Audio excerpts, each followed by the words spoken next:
Case of the Red Dress, Chapter 5, Trouble at the Door. The blue canary glowed like a cheap promise in the fog. Neon wings stretched across the night, humming electric, dripping blue light on the wet pavement. The street stank of spilled gin, old cigars, and rain that hadn't fallen in weeks. I stood there with my coat collar high, the city's chill gnawing through the wool. A big slab of muscle guarded the front like a bulldog chained to the porch. He wore a cheap grey suit that strained across his shoulders, sleeves too short, cuffs shiny with wear. His nose had been broken more times than I could count, bent like a crooked street sign.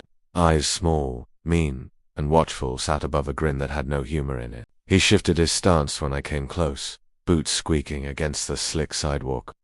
The smoke of his cigar rolled up slow, crawling across the neon haze. He tapped the ash with thick fingers, knuckles scarred like he'd spent his nights cracking skulls. The guy looked like he belonged more to the door than the hinges did.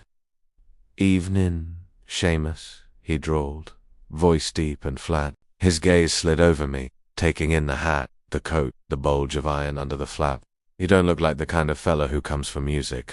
His grin widened, showing teeth the color of old ivory. I kept my face stone, eyes sharp. "Music's not my style," I said. "I'm here for the Canary's company, not her song." The colt in my coat twitched, eager to argue my case if needed. He chuckled, low and ugly, smoke dribbling from his lips. "Company costs more'n you look ready to pay." He jabbed a thumb toward the door, thick and scarred.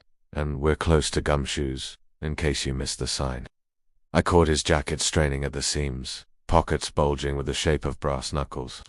His tie was crooked, collar frayed, a smear of something greasy on the lapel, the kind of man who ironed nothing but his fists.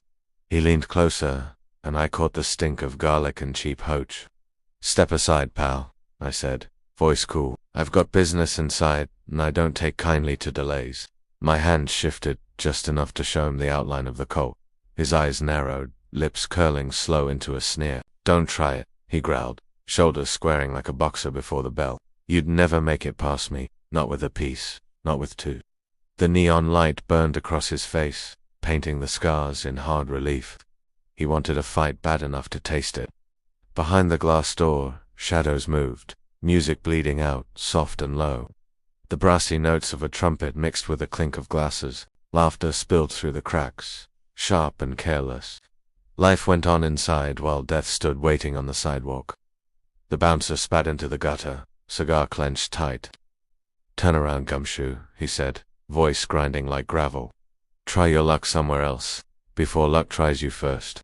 He tapped the door frame like a warning drumbeat. I let my eyes slide over him, slow and deliberate. Every scar, every tear in the suit, every twitch of his hand screamed trouble. But trouble was why I walked the streets, why I carried the colt. I wasn't about to let a two-bit gorilla keep me from the Canary's song. I shifted a step closer, close enough to smell the sour sweat under his cheap cologne. "Last chance, big man," I muttered. "Open the door, or I make my own." The silence between us cracked like ice under a boot. He grinned again, wide and feral. "You got brass, I'll give you that." Then his hand shot for my coat, faster than I pegged him for. He grabbed the lapel, yanking me forward, cigar ash falling between us. I slammed the colt into his ribs, steel digging deep. He froze, face twitching as he weighed his options. His grip loosened, just a hair. "You wouldn't dare," he hissed, voice low. "I'd dare twice," I said, eyes locked on his. The street lamp buzzed overhead, throwing our shadows long across the wet ground. For a moment, the city itself seemed to be holding its breath, and then the door creaked behind him, breaking the stalemate. A woman's voice slid out, smooth as silk and sharp as razors. "Let him in, Johnny," she purred. Her figure filled the doorway, black dress hugging her curves like it was painted on. A cigarette glowed between her fingers, smoke curling like a halo gone bad. The bouncer stiffened, his jaw clenching. "Boss won't like this," he muttered. She smiled, lips red as fresh blood. "Boss doesn't like most things, but he'll like this one less if you keep him waiting." Her eyes found mine, dark and deep, a spark of something wicked dancing there. She was a doll cut from Trouble's cloth, and she knew it. The bouncer let out a grunt, stepping aside, shoulders sagging under her gaze. I slid past, tipping my hat just enough to acknowledge her. The door closed behind me with a whisper, shutting out the fog and the street. Inside, the Canary's heart beat loud with smoke, brass, and sweat. Every table had a story written in spilled liquor and lipstick stains. And I had just walked into the next chapter, whether I liked it or not.